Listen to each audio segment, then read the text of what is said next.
Oh yeah. She was like, "Nadie habla español," you know.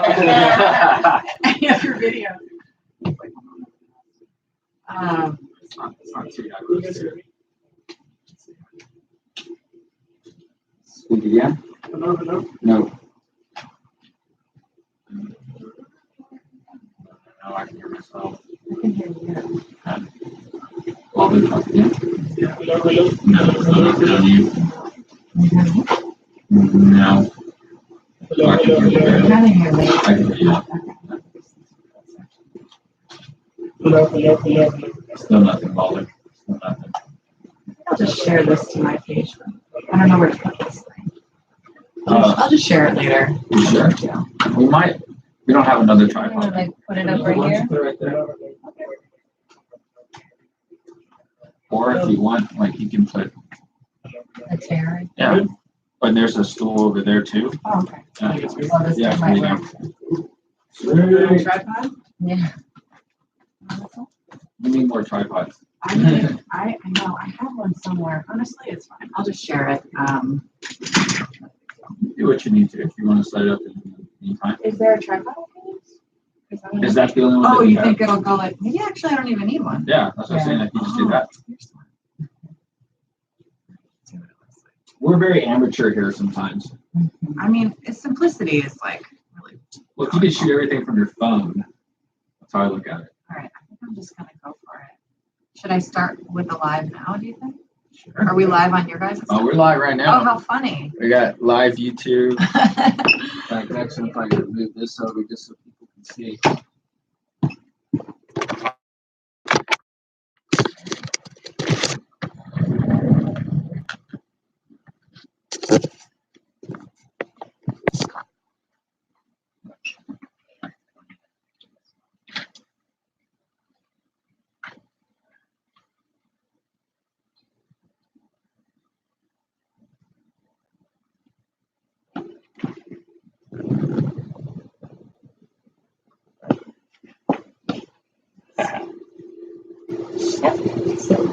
All right.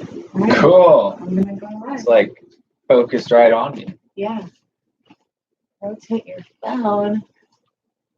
I think it's good. No, she got it. So this is Facebook? This is my Facebook group. Yeah, it's all about revealing the root cause and soothing your symptoms. You might want to like. No, that's a good one right there. Well, because you want to scoot over this way.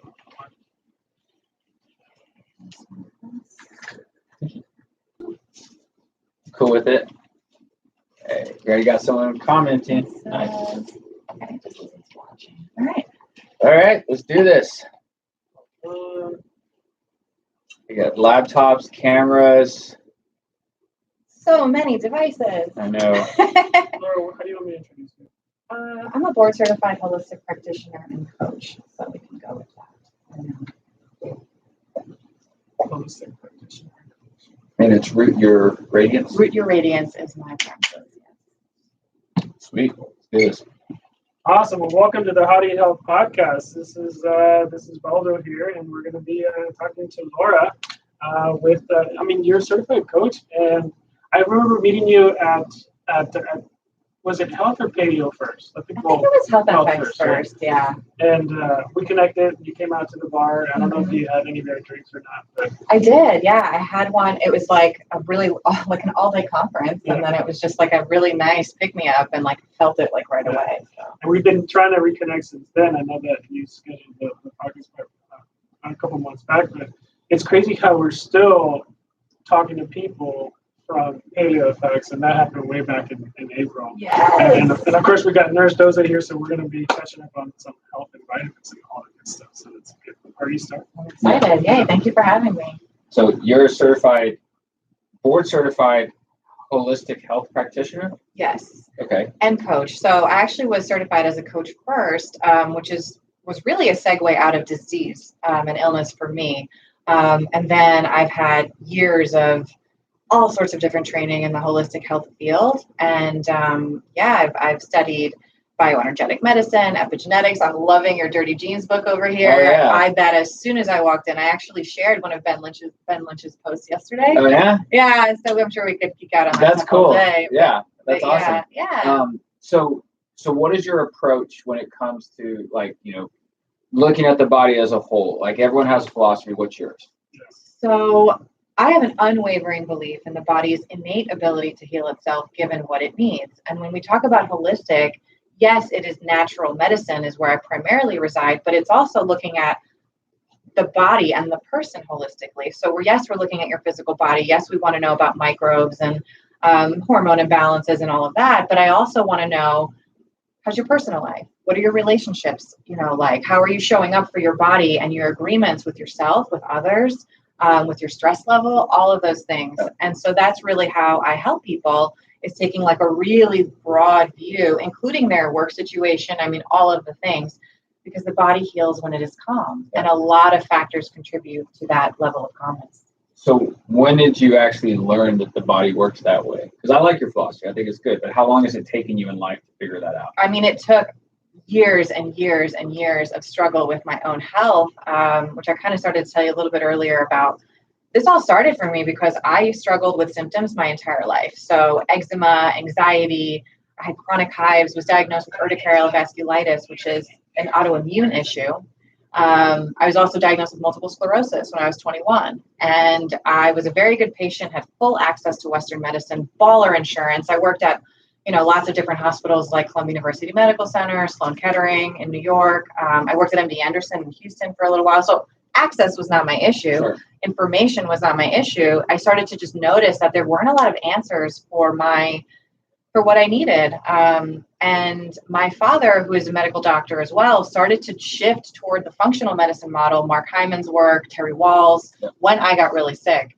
And so he introduced this to me in terms of, gut protocol, getting rid of gluten in my diet, and just learning about all of these natural ways to get the body, give it a chance for it to kind of kick in instead of continuing to suppress these symptoms with daily injections, prednisone, all of this stuff. So it was a journey and a half that kind of got me to where I am today, where I not only saw it in my own body. I mean, I've had no symptoms of MS in over 5 years, no Western medication, no Western intervention.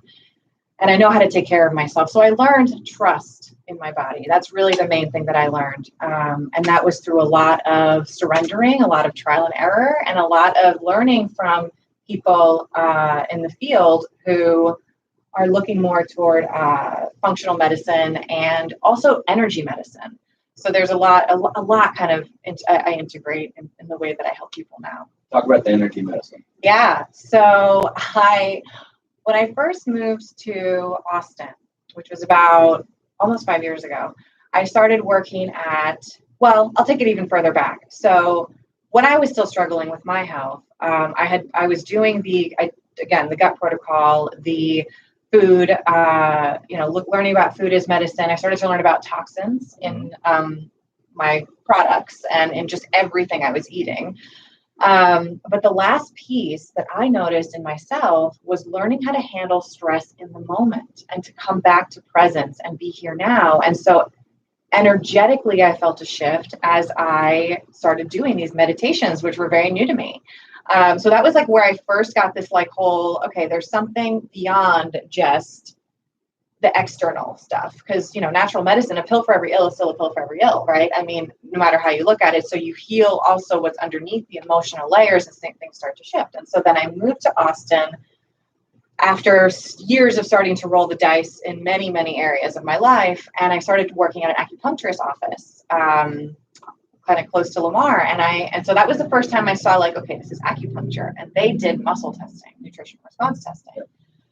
So I learned about that, and then I got really curious, and I was like, I want to do that. And so then the next job that I got, I actually was trained at, I got advanced training in nutrition response testing, green medicine, started learning about labs and things like that. And then I started to study bioenergetic medicine, which looks at basically how the field around us is rich with this information that tells us kind of what's going on before we find out on the physical plane. So, I know that this is, still coming into like, not even mainstream, but like it's becoming more and more accepted. That is really where the start of it, happened. And then I learned about, started learning from people like Bruce Lipton, who's a cell biologist, but he's talking about subconscious programming and the energy of our thoughts, and how that impacts the physical body. And there are lots of others that I learned from as well. But that's kind of where it all started. And then I got really curious and I started hearing about all these people who are healing, miraculously through these energy medicine techniques. Donna Eden is another leader in the energy medicine space. So I started learning from her. And I mean, like I said to you earlier, I study for fun. So I'm just always kind of like, and then the Heal documentary, which is pretty recent for anyone who's kind of like trying to, dig a little bit more into the energy medicine piece. That's a great documentary that outlines and has lots of practitioners that I learned from, and will show you also more of the power of that energy medicine piece. I think that, especially even here, the last few episodes, we've touched on different energy types of therapies, and it's crazy because for me, it's like the whole idea of like you can make anything, you can create anything, right? And at the same time, you can also like create a lot of problems for yourself, right? With your thoughts and your emotions and whatnot. And it's crazy to see that. Well, it's also, I'm thankful that it's coming more to light, right? That the Western medicine, or at least maybe not the medicine, but maybe the clients and people that are just being more, self-educating and understanding that, this isn't working. What are the things that are working? Right. And if anything, I can at least start with my thoughts. Absolutely. And I think like that to me brings up the notion of like experiential healing. It's no longer about content. It's no longer about, the information is everywhere, and so it's really about creating experiences for people, or you as the individual creating an experience for yourself that then elicits more trust. Because that's what happened with me. It's like, okay, so I'm doing all these things, but I'm actually feeling something happening in my body, which then makes me think, well, what else can I do? Or seek information from other people who are saying these like kind of cool things that feel kind of weird, but I'm also energetically drawn to it.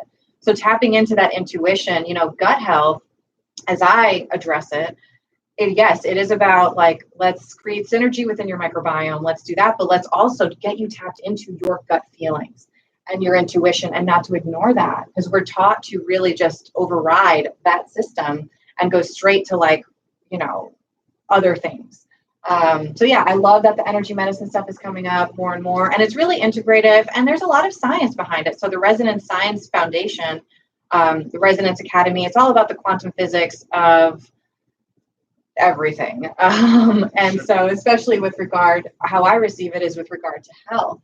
And so recently I was at a retreat in the Redwood Forest, and it was at 1440 Multiversity, and it's just people from all walks of life coming together, really getting more curious about these underlying energetic factors, but also the science to back it up, which is really something that I feel makes me feel really grounded in what I'm doing, is that I have science to validate what I intuitively feel. It's not easy to be true. Yeah. So. We were talking outside about the functional medicine thing. There's always this label that's put on anything that we're doing now when it comes to health and wellness. There's a health and wellness coach. There's the ego thing of like, what kind of certification you have, what kind of training. It's funny because if you look at like even ancient traditions, medicine people, in the Mexican world, we call them curanderos, right? Because that's all what you call them, right? The medicine person is not necessarily someone who dispenses prescriptions or a pill, right? So an ailment can be treated with any type of holistic approach that encompasses physical, chemical, or emotional type of approaches, right? So, for example, when you talk about energy work, in the science world, in the traditional world, I should sense of medicine, you always want research articles, and you want like the beginning and the end of a result to basically be proven on paper. You want to see numbers, right? Because we love numbers, we love data. And when you look at energy work, it used to be thought of as like almost like crystal work, meditation, right? And like, just this kind of holistic woo-woo stuff that was out there for a lot of people. So back in the 60s and 70s, when all these hippies were out there talking about meditation and self-affirmations and healing through, aromatherapy and herbs and all that, now it's coming on to the point where it's catching on from a mainstream standpoint, because I think a lot of people are sick of the traditional approaches that are being presented. Your story is very similar to many people who have been fed up in that same situation, right? And said, I don't want to be labeled as something that will require me to go down this path that may not add years to my life. Right. I don't think MS defines who you are as a person, right? You didn't let it define I never you. identified with it either, which I realize now was like such a blessing. When I learn about the biology of belief, the impact of the thoughts and the words and vibration. So Paul Selig's work, I'm not sure if you're familiar with him, and the agreement to the level of consciousness. There's so much there. So yeah, I think I never truly identified with it because I was told like, oh, well, you may never get, you're never going to get any better. That's what I was told. You're never going to get any better. So you're going to end up quarterly hospitalizations. You're going to end up with, feeling like your right side is carrying your left. You could end up in a wheelchair or blind. But if you take these drugs, there's a chance that you'll never get any worse. And so I'm like, all right, I guess I'll do it. And then I still was like very non-compliant because daily injections suck. And, ultimately what I now know is that there is not only one way, there is a way to, energetically, like really based on your belief in what you can accomplish. And that's something else that I really help people do is like reconnect to that innate power, that self-mastery that we came into this world with, and we're convinced that we are not that. Yeah. And then you talk about energy. I mean, talk about even the trees. So there's like forest bathing, earthing. This is becoming way more mainstream, which is amazing because I don't sound like so crazy when I'm like, go put your feet in the dirt outside and look at the sun and like realize you are that, because you are that. You are whatever makes the birds fly, whatever your God word is. You come from that. You are stars. And so, again, I'm receiving a lot of this validation from the field as I look for that sort of feedback, and remove the need to judge, remove the need to label. I don't give a shit what sorry if I'm not cursed, but You're good. I don't care about your diagnosis. Like, I really don't. If you have a diagnosis, that's good information. But I think I heard Deepak Chopra say this once. He was like, the diagnosis will give you good information sometimes, but do not believe your prognosis because you can actually create that. So yeah. I love that. Bruce Lipton, Wayne Dyer, those guys, it's the middle ground that you have between science and the woo-woo, right? It's really what it comes down to. Because look, I mean, your story about you reversing MS conditions and symptoms, I've heard it countless of times where people are like, I reversed this autoimmune disorder and that the people told me was going to wreck my life. And it might not be that you reverse the order, because I still don't know if you can reverse autoimmune disorders, but I think it's more of like you're managing and giving your body the fighting capability to withstand this degenerating condition. And the way I look at it, the body now is different than when I first started practicing. It's been 10 years since I've been a chiropractor, been practicing in the field, and it's been 5 years practicing as a nurse practitioner. And every year my approach to the body changes. You mentioned you love nurses. Yeah. Nurses look at the body as a whole, which is great. And, they don't just treat you as a symptom, right? You're depression, right? You're just MS. You're not this whole person that loves to draw, loves to hand glide, and loves to, spend time with their friends. It's more of like, let's just focus on the one symptom. And now, like I said, it doesn't define you. But when it comes to this, like, there's a lot of talk about treating the whole body to get the body better. And so, like, we have a friend who started a nonprofit to provide funds for mental counseling for the families of cancer patients. Because if you think about the hospital bills, you worked at MD Anderson, and it's one of the best cancer institutions in the world. How many families would go there and just think about all the stress that involves whether or not their loved one's going to make it, right? The spouse that has to sacrifice everything, driving them to their appointments, staying up at night, holding their head while they're throwing up, feeding their medications, skipping work, right? That toll that it takes on them, because somebody will come up to them and say, how are you doing? I'm doing okay. It's really about, my husband, because it's like, no, how are you doing? And what we don't realize anymore is the emotions that we build up inside of us will come out to play in certain lights. And inflammation is basically stress and disease that's been occurring for years.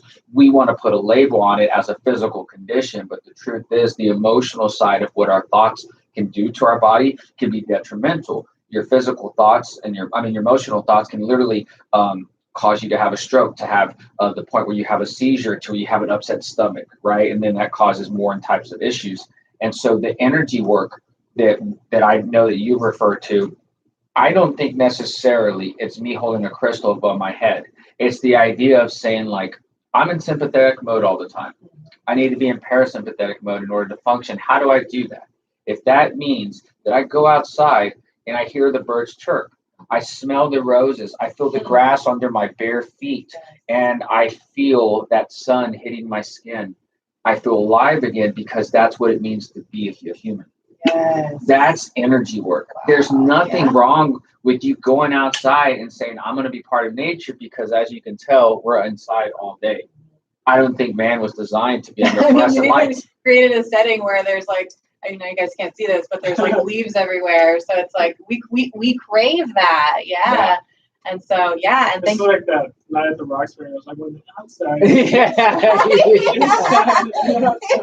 Yes. It's kind of funny. I thought, well, yeah, we do play house music all the time here, so you might feel like this is a club. But I look at any type of energy work nowadays as, are you going to bring some positive benefit to my overall homeostasis, right? Yeah. So I'm open to any work that basically shifts my mode from sympathetic into parasympathetic, which in medicine, there's not really an answer for that. I hate to say this. The nervous system, for people who are interested, the autonomic nervous system is our nervous system's information of highway, basically. Like you have the nerves that basically go into your muscles. They coordinate all your movement, but they control sensation, hot, cold, vibration. Well, what happens when you're in sympathetic mode over time, you're flight or fight, right? The other opposite of that is parasympathetic, which is calming, rest or digest. So most people are in stimulation mode, overstimulated, which if you have your vagus nerve, that's the main component of this, go into all your organs, it can cause your heart to speed up, your lungs to increase their breathing. It causes your gut to stop moving. The motility stops. So if you're in parasympathetic mode, all this reverses. Your heart rate slows down, your breathing slows down, and then you're able to poop more. And so that's when we're sleeping. And you think about people who have disrupted sleep. Yeah. Think about that time of the day. You're like, I've been working 18 hours. The rest of it's either going to be spent sleeping or answering emails. Right. What about that 30 minutes or an hour of the day that you can fit into your schedule to work out or just reflect? I mean, it just doesn't happen anymore, right? How often do you reflect nowadays? Like would you do it at the end of the day? So for me, honestly, self-care is my highest. It is my highest the number priority. One thing. It's on top it's my highest priority. Yeah. If I don't meditate, my day is weird.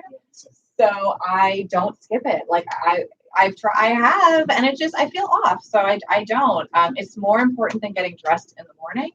And that is my highest priority. And well, now I think what happens over time when you're really intentional about it is you become friends with your nervous system, and you feel when it starts to feel, and you can feel it pretty easily, but we're so used to like, I'm strong, I'll be fine, I'll push through. I don't do that anymore. I did that for many, many, many years. It was probably a big part of my disease.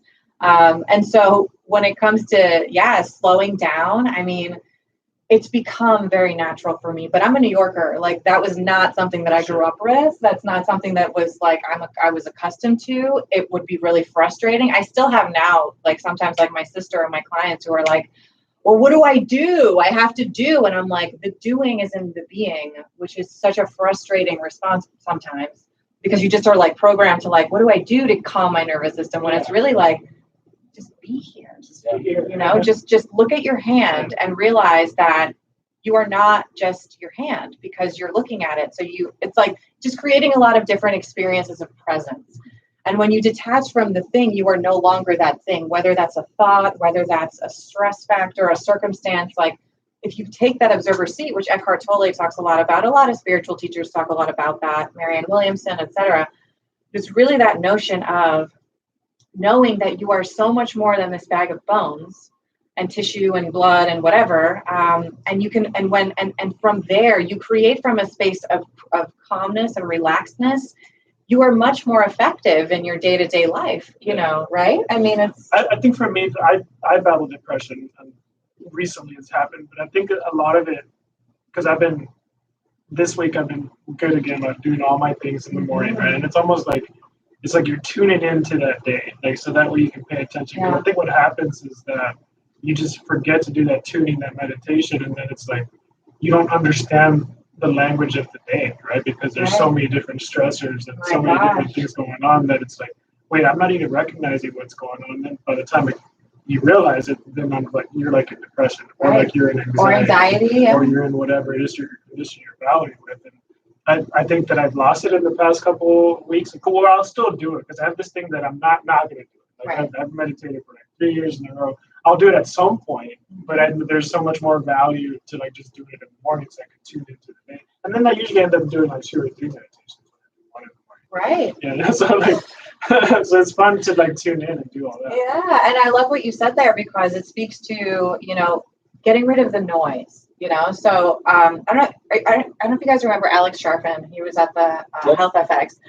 I mean, he's a business, you know, an elite business coach or whatever, whatever his title is. But he says this through the lens of business, and I'm always looking for parallels in terms of what people are teaching because this is multidimensional living. Like it's not just one way. And so what he talks about is getting rid of the noise in business, so that you can really, really focus on what's going to give you the biggest return. Well, I look at return on energetic expenditure in health. And I'm like, what's going to get you the most return on your energy? And for me, and for most people that I ask this question, it's in that slowing down, that stillness, that meditation. As you slow down, and again, you then create from there with inspired action, not just a big old task list. You know, so it's there's a lot of parallels, you know, that I've heard there. And I'm really glad that this comes up because it's an important thing. Because you hear about it all the time. Oh, meditate, whatever. But just to really reinforce like the physical body benefits to it. And this is highly scientific at this point. I mean, there are countless studies at this point on meditation and, you know, presence and how that impacts your nervous system and, you know, and the vagus nerve and activating that to down regulate or downshift, right, from sympathetic to parasympathetic. And that's ultra healing mode.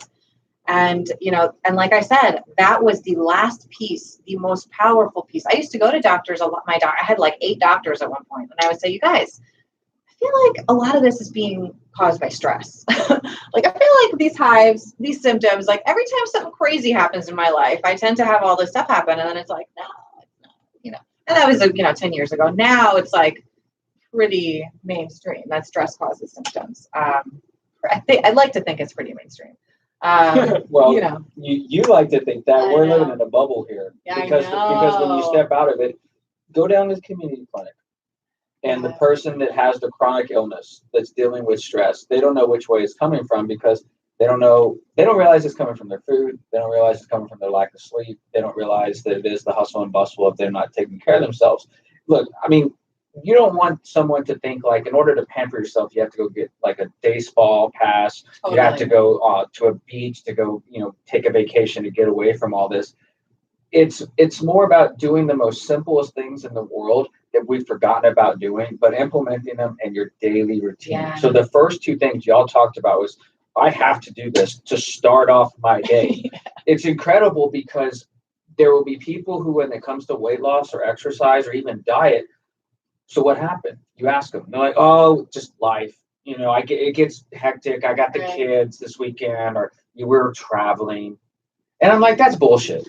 All right. Because you want to get a workout, and you get a 15-minute workout in, right? You want to go meditate, you can fit 15 minutes in your schedule because you've been on Instagram for half an hour doing nothing.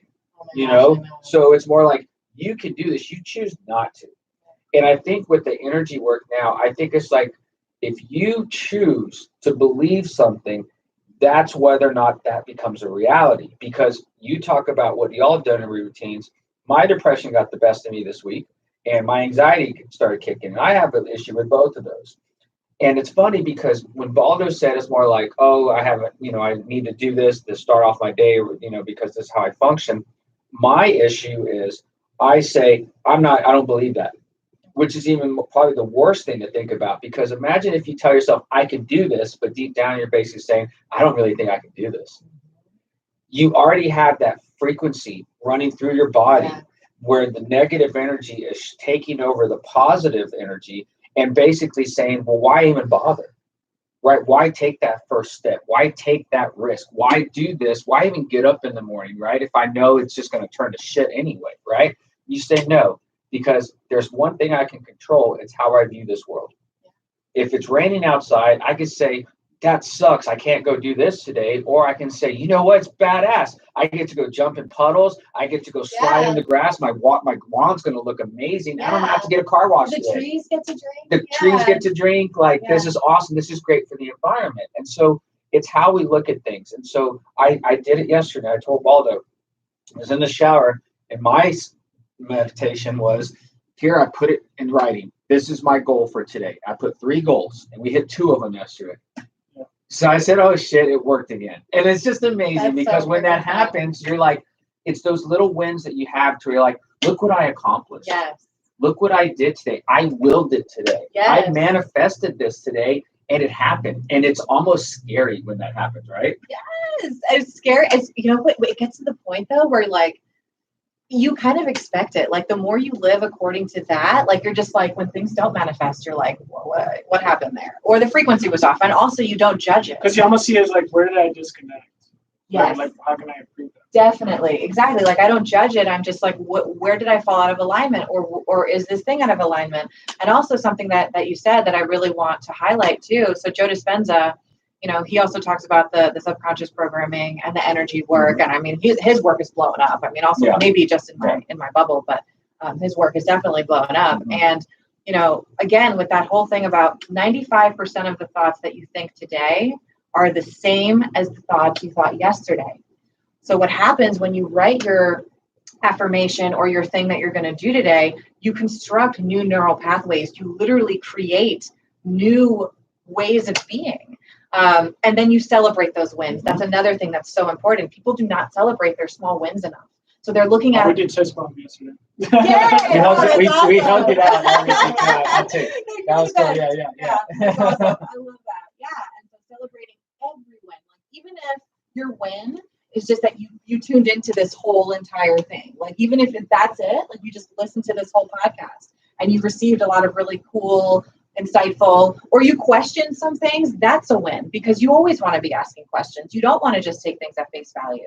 You know, you want to start getting into the idea of, you know, removing judgment and seeking feedback and resonance. And with that, you can really create new neural pathways, which creates new feelings and confidence. Confidence, I think, for me at least, you know, it's not something that I always had. It's something I have built because I've been questioning and because I show up for myself. And, you know, I've become much more gentle. Not just like because I was told to. That's right. Like exactly. That's I know. a big problem.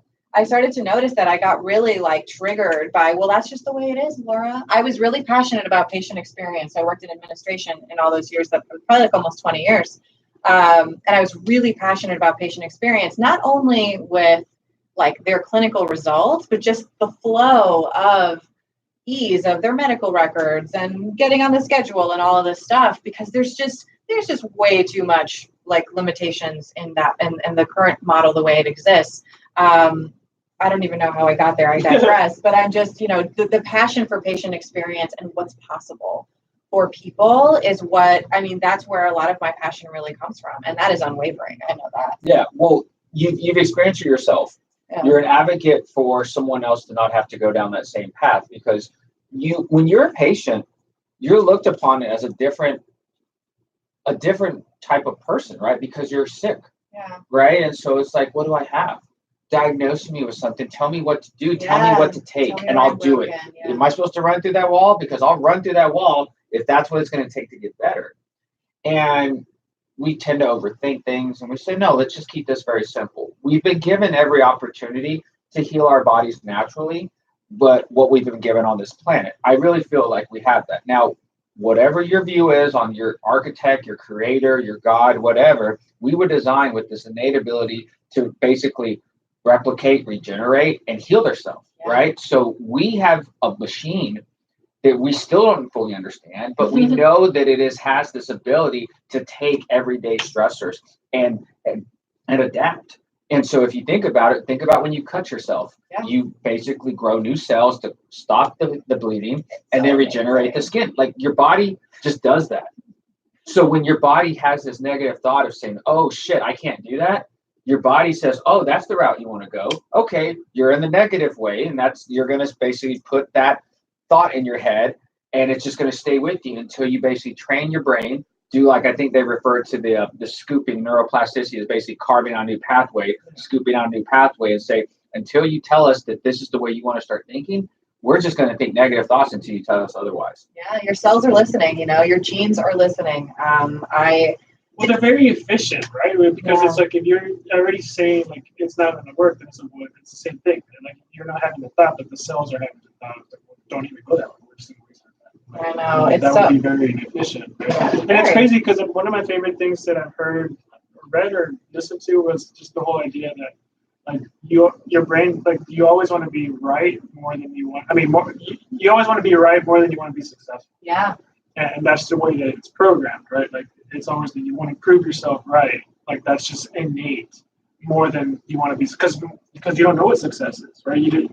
How is it supposed to go that way if it doesn't know if you're going to like that or not? Well, that's exactly like what that brings up for me is like I had no idea how good I could feel, right? Until I felt this way. And now I'm like, if I don't feel amazing, I'm like, something's off. And, I adjust my day around that, or my food, or my sleep, or my, I sleep pretty well and I eat pretty well, but you get the idea. Yeah. It's like, so really powerful just to know that you really are the creator of your reality, and there's more, and it happens on a physical body level. I mean, our bodies are so miraculous. So like I told you guys, I'm doing this 30 days of miraculous healing stories, and we're streaming live right now in that group. And, it's just, when I think about like women having a baby, like I'm just like, when you really think about the power of these bodies, I mean, yes, healing from a cut or a broken bone or a burn, but the fact that we are designed to regenerate, and we can enhance that by turning on the genes, cleaning up our genes, turning on the genes that express vitality, longevity, all of that, and turning off the genes that express disease. And this is highly scientific, and anybody can do it. That's the thing. So the more that we put this out there and get people to start getting really curious, I think the more people, will collectively start doing the same. And there's very much a pay it forward, I think, like feeling to this. It's a grassroots movement. Like it's been going on for many, many years, probably centuries or decades or whatever. But it's like, I feel like such a surge right now, and maybe that's Austin, Texas. I don't know, but it's like, there's a lot to support all of the things that we're saying. And there's so many solutions, resources, practitioners, and it's more about collaboration versus competition. Like there doesn't need to be competition, because there's resonance, and there's enough people that need this kind of help and support, and then they can radiate that outward as well, and help their families and friends, and continue to sustainably help themselves. It's really about learning how to become the doctor of you at least 80% of the time. And then you go to practitioners who listen to you, who know what they're doing, and who really resonate, and really want to help you. Yeah. And I think that the movement that I've seen now, and I was having this talk with a doctor today, and for people who have a practitioner certification, a holistic one on top of that, you're another resource that people can go to when they come for help, right? It was crazy because 50 years ago, you only went to the doctor to think that, right? And now it's like, well, the doctor doesn't have the answers for me that I'm looking for. Yeah. So then all these doctors had to go learn functional medicine and natural ways to heal the body, because they're saying whatever we've been told and we're dishing, it's not working. It's by no means their fault. It's just what they were taught about. This is what they were told, right? I'm doing what I was told. So think about this next time you're doing what you're told. The norm is to go home after a long week, Netflix and chill, right? I'm going to sit here and binge this new show. I'm going to sit here and watch my favorite TV show, my favorite movie, and just kind of check out for a little bit. Well, instead of doing that, what if you use that time to self-improve? You read a book. You actually write something out, like a journal. You play your favorite instrument. You listen to your favorite song, right? You be creative, because what will happen is you kind of change the environment inside of you to run at a different frequency. And it's not something that you have to say, well, I have to read 10 books in the next 10 months in order to achieve everything that you're talking about in order to heal myself. It's working on yourself a little bit every day, because we're all in the same boat. Every doctor that you think has the answers, they have something going on in their personal life that might not surprise you. Oh, I didn't know they've been divorced 6 times. So they're a world famous surgeon, but they tend to have these issues. Oh, they're this world-class speaker that travels all over the world healing all these people and giving these ideas, but yet they can never maintain a relationship. Right. So there's not one model, but we all use the same types of tools in order to get the same result, which is we just want to be happy. Yeah. We want better sleep. We want to feel great, right? And we want to live a long quality life. And so by utilizing these tools that you've developed, you've passed on the gift of health to someone else. And what's going to happen is that domino effect where you're going to continue to help people you didn't even know, people that are in this group are going to pass this along to someone else. And I value that the communal approach is still something that is gaining momentum at this point, because right now, no one else is going to give a shit about your health except for you. Right. So you can listen to all the podcasts and watch all the TV shows you want, but if you're not actually putting down this, picking this up, and doing that every day, it's all for naught. So I would think that most people hopefully listen to this probably took something from this. Yeah. If they didn't, where can they find you, Laura, to seek out more of this? Yes, of course. So connection is my highest value. So I say, if you see me on Facebook or you see me in person, please just reach out to me. I want to hear from you. I also am launching a 6-month Health Mastery Accelerator program. It starts September 30th. It's called Radiance Revolution. And it's a completely revolutionary way of how you show up in your body, how you understand the mechanisms and how they are interdependent, and everything that is happening has to do with everything else. It's for women only this round, but it's going to be a really, really transformation. It's my heart. It's 10 years of personal experience, training, and work. And my goal is to have these women come out on the other side completely transformed and having a radical foundation for the rest of their lives, just how I got when I really immersed, because it's an immersive thing. This is not dabbling, this is lifestyle. And when you take it into a lifestyle, like you said, actually doing the things that you need to be doing, it's not easy, and no one will ever claim that it is. And if they do, they're lying. But when you have the accountability and the personalized resources, it's a game changer. It makes things much easier. And just to also come back to what you said, it is all about the environment. So when it comes to disease, when it comes to vitality, it's all about the environment in which your cells live and the environment in which you create for yourself. So the TV shows that you're watching, the people that you surround yourself with, and it's not about judging things as good or bad. It's just, is this aligned with my highest and best good? And those things also don't necessarily always feel good, right? Like I had to give up all the foods. I love candy and cookies and cakes and all that crap. Like I ate, pizza all the time. It didn't feel good, but now your taste buds change. And so I crave green juice. It's so weird, but it's a real thing. And it's all about the environment. So disease thrives in a body that sustains it. And there are solutions and resources. And I just want everybody to really know that, and to know that you can reach out to me personally whenever, because I want to hear from you. Yeah, and like I said, you have my applause, and you have my recommendation, because I think your approach is sound. I really do think Thank you so much. You're never going to get better until you take care of what's going on up here in the head. Right. And that's just the truth. You mentally have to be ready for it. And I love your approach. I think it's sound. So thank you for coming on and thank you guys so joining much. us. That was so awesome. And I look forward to seeing what you have in store, especially with this. I expect to hear good things. I hope so. Yeah. Well, thank you so much. And thanks everyone for tuning in or watching the replay later. This is MSW Lounge on Bee Cave. They have all sorts of really awesome drinks for energy, and just vitamins and all sorts of stuff. And they can really personalize it too. So check them out. All right, bye-bye. Bye. Awesome. Thank you. All right. I'm going to shut this. All right. I'll turn this off. Thank you for watching. And then there's that one up there still. All right.